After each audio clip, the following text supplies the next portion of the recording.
खरं तर नांदेड दक्षिणमध्ये विकासाचा अभाव अद्यापही आहे. रस्त्यांची हालत आपण मराठवाड्यातच एकूण पाहिलं तर फार भयानक परिस्थिती आहे. त्यानंतर ज्या काही योजना सरकारी आखत आहे, त्या जनसामान्यपर्यंत व्यवस्थित पोहोचत आहेत का? शेतकरी आजही आपल्याकडनं अनेक योजनांहून वंचित आहे. आज नांदेडमध्ये आपण पाहिलंय की अवकाळी पावसाची काय अवस्था आहे.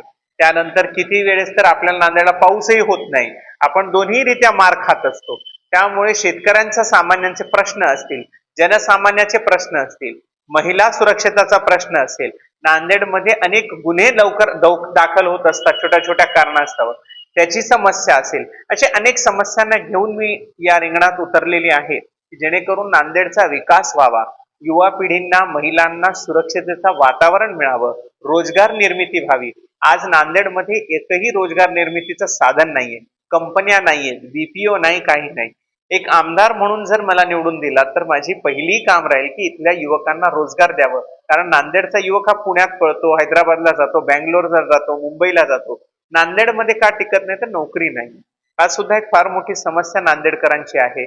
असे अनेक छोटे मोठे प्रश्न आहेत जे की आतापर्यंतच्या सगळ्या राजकीय मंडळींनी आपापल्या मला असं वाटतंय की लालचपायी म्हणा किंवा स्वतःचं पोट भरण्यासाठीच मला वाटतं राजकारणात आले की काय, जनसामान्याचं ऐकणार कोण हा प्रश्न निर्माण होतो. म्हणून मी आलेली आहे.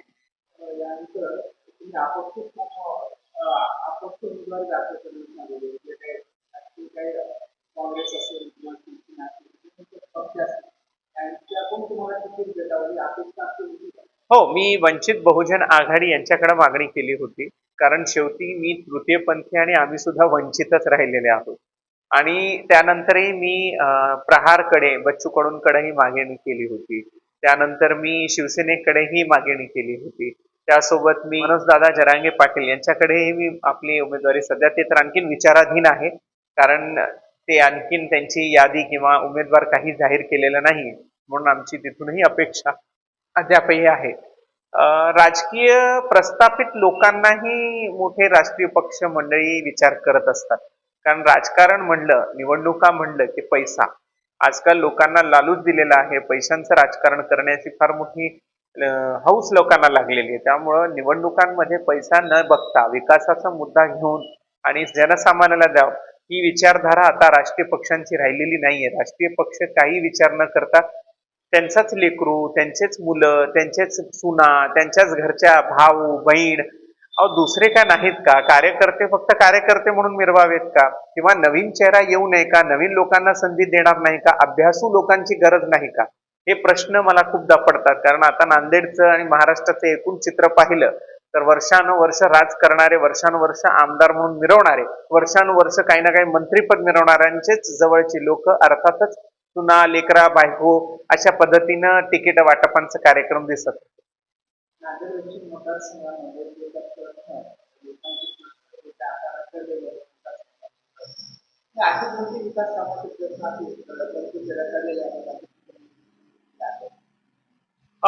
आपल्या निर्देशनात खूप काही आलेलं आहे.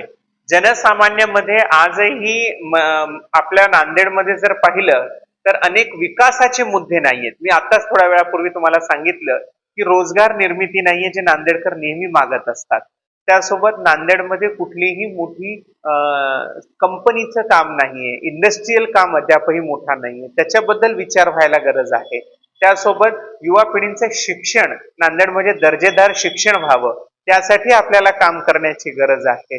त्यासोबत उपेक्षित वर्ग जो कोणी राहिलेला आहे, आज एससी समाज आहे, त्यांचे अनेक झोपडपट्टीच्या समस्या आहेत, त्यांच्याकडे राहण्याच्या ज्या घर आहेत, ज्या काही त्यांच्या जमिनीचे अधिकार आहेत ते सुद्धा व्यवस्थित देण्यात आलेल्या नाही.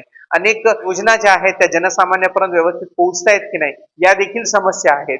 त्यानंतर मी तुम्हाला मगाशी पण सांगितलं, शेतकऱ्यांचं नांदेडमध्ये अनेकदा मोठा नुकसान होताना पाहतो, पिकांचा नुकसान होतो, हे होतो. त्याबद्दल काही योजना आखता येतील का? नांदेडमध्ये आजही शेतकऱ्यांविषयी काही व्यवस्थितरित्या काम होत नाहीये. त्यासाठी खूप काही करण्याची गरज आहे. या समस्या सोडवण्यासाठी मी नेहमी तत्पर राहील.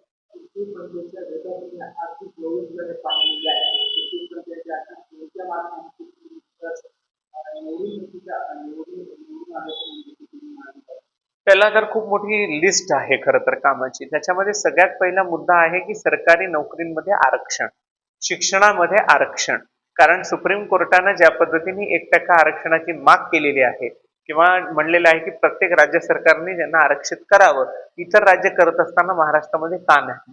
पहिला मुद्दा तो राहील. दुसरा, तृतीयपंथीयांसाठी ज्या काही योजना सरकारने बनवले ते अंमलात आणण्यासाठी, त्यामध्ये मेडिकल सुविधा असतील, त्यामध्ये त्यांच्या ओळखपत्रांची समस्या असेल, त्यासोबत त्यांच्या राहण्याची समस्या असेल, हॉस्टेल निर्मिती असेल, रोजगार निर्मिती असेल, शिक्षणासाठी काही विशेष योजना आखता येतील का, फ्री एज्युकेशन कसं मिळता येईल, याबद्दल मी काम करणार आहे.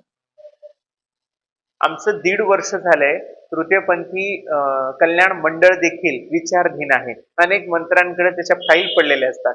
मंडळ स्थापन झाल्याने कामं होतात, समस्यांना उजागर मिळते, तिथं त्यांचा विचार होतो, मग त्यावर समस्यांवर विचार होऊन त्याचा काहीतरी तोडगा निघतो. या पद्धतीने देखील काम करण्याची गरज खूप आहे. माझ्यासोबत युवा पिढी मोठ्या पद्धतीने जुळलेली आहे.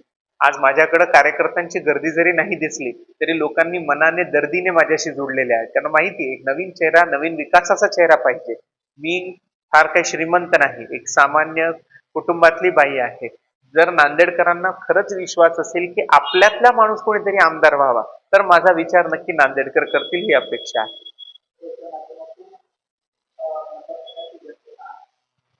मी नांदेडकरांना आवाहन करेल की मी जनमानसातली तुमच्यातली एक बाई आहे.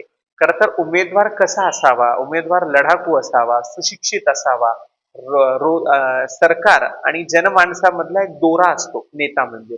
त्यामुळं माझ्याकडे पाहत असताना नांदेडकरांनी, मला माझ्या परिवारासाठी पैसा कमवायचा नाहीये, मला मी एकटी आहे, मी जनमानसातली बाई आहे, मला 24 तास रस्त्यावर काम करण्याची संधी द्या.